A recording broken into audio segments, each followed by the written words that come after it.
ಈ ಗುರುದ್ವಾರದಲ್ಲಿ ಕುತೂಹಲ ಮೂಡಿಸೋದೇ ಇಲ್ಲಿನ ಪಾಕಶಾಲೆ. ಪ್ರತಿನಿತ್ಯವೂ ಸಾವಿರಾರು ಮಂದಿಗೆ ಇಲ್ಲಿ ಅಡುಗೆ ಸಿದ್ಧವಾಗುತ್ತೆ. ಈ ಊಟವನ್ನ ಇವರು ಲಂಗರು ಅಂತ ಕರೀತಾರೆ. ನಿತ್ಯವೂ ಈ ರೀತಿ ಇಷ್ಟು ದೊಡ್ಡ ಪ್ರಮಾಣದಲ್ಲಿ ಅಡುಗೆ ತಯಾರಾಗೋದನ್ನ ನೋಡ್ತಾ ಇದ್ರೆ ಅಚ್ಚರಿಯಾಗುತ್ತೆ.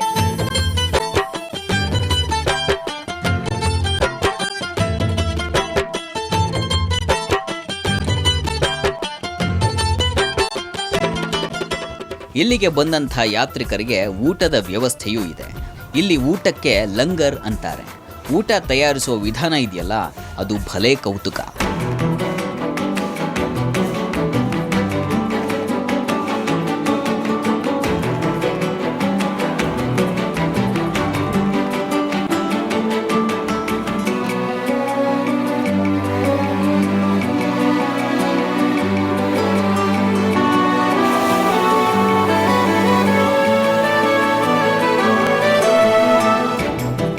ಇಲ್ಲಿ ಚಪಾತಿಯನ್ನ ಹೆಚ್ಚು ತಿಂತಾರೆ. ದಿನಕ್ಕೆ ಏನಿಲ್ಲ ಅಂದ್ರೂ 50-60 kg ಗೋಧಿ ಬೇಕು.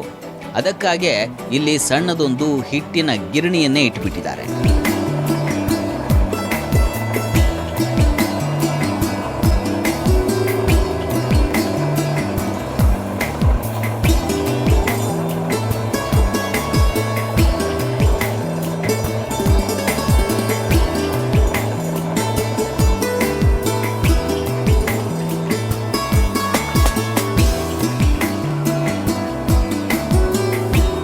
ಹೀಗೆ ಹಿಟ್ಟನ್ನಾಗಿ ಪರಿವರ್ತನೆ ಮಾಡಿದ ಮೇಲೆ ಇದನ್ನ ದೊಡ್ಡ ಪ್ರಮಾಣದಲ್ಲಿ ಜರಡಿ ಹಿಡಿತಾರೆ.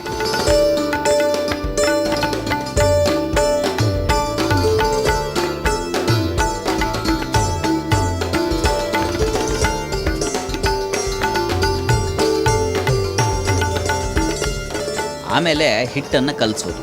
ಅದಕ್ಕೂ ಮಷೀನ್ ಇದೆ. ನೀಟಾಗಿ ಯಂತ್ರವೇ ಹಿಟ್ಟನ್ನು ಕಲಸುತ್ತೆ.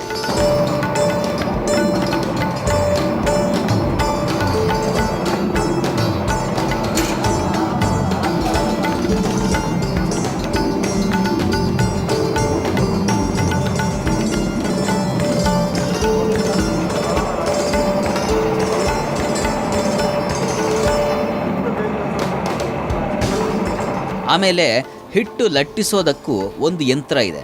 ಅದರಲ್ಲಿ ಕಲಸಿದ ಹಿಟ್ಟನ್ನು ಇಟ್ಟುಬಿಟ್ರೆ ತನಗೆ ತಾನೇ ಲಟ್ಟಿಸ್ಕೊಂಡು ಬಿಡುತ್ತೆ.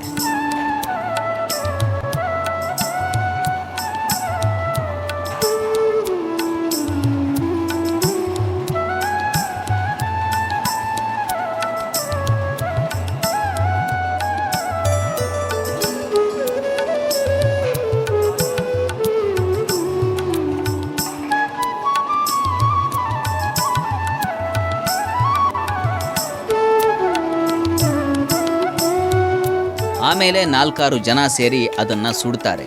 ಗುರುತತ್ವದ ಪದ್ಯಗಳನ್ನು ಹಾಡ್ತಾ ಬಹು ಪ್ರಮಾಣದಲ್ಲಿ ಚಪಾತಿಗಳನ್ನು ಸುಡ್ತಾರೆ.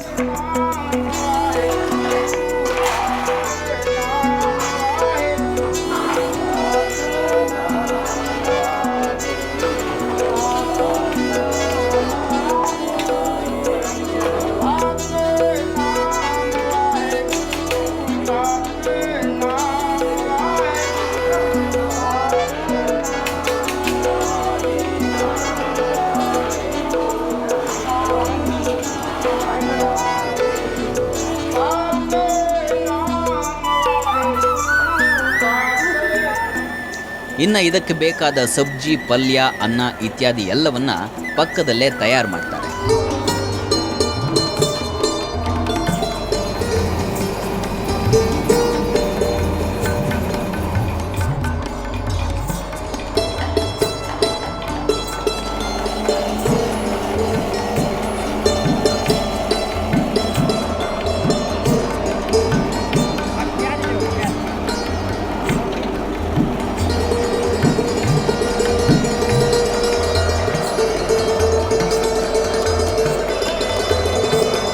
ಈ ಗುರುದ್ವಾರದಲ್ಲಿ ಇಡೀ ರಾತ್ರಿ ಊಟದ ವ್ಯವಸ್ಥೆ ಇದೆ.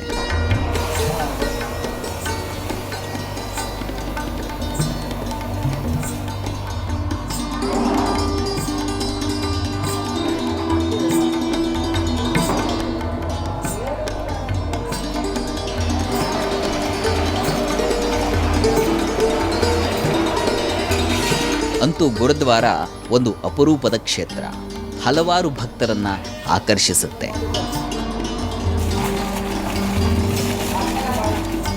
ಅರಿವೇ ಗುರು, ಗುರುವೇ ದೈವ ಎನ್ನುವಂತೆ ಬದುಕಿಗೆ ಬೇಕಾದಂತಹ ಆನಂದವನ್ನ ಕಂಡುಕೊಳ್ಳಲಿಕ್ಕೆ ಜ್ಞಾನ ಬೇಕು. ಆ ಜ್ಞಾನದ ಸಾಧನೆಗೆ ಗುರುವಿನ ಮಾರ್ಗದರ್ಶನ ಬೇಕು. ಅದೇ ಹಾದಿಯಲ್ಲಿ ಸಾಗ್ತಾ ಇರುವಂತಹ ಈ ಗುರುದ್ವಾರ ಹಲವರಿಗೆ ಜ್ಞಾನ ಬೋಧನೆಯನ್ನ ನೀಡ್ತಾ ಇದೆ. ಇದು ಈ ವಾರದ ವಿಶೇಷತೆ. ಮತ್ತೆ ಮುಂದಿನ ವಾರ ಇನ್ನೊಂದು ಗುಡಿಯ ದರ್ಶನದೊಂದಿಗೆ ನಿಮ್ಮ ಭೇಟಿ. ನೇರ, ದಿಟ್ಟ, ನಿರಂತರ ಸುದ್ದಿಗಾಗಿ ನೋಡ್ತಾ ಇರಿ ಸುವರ್ಣ ನ್ಯೂಸ್.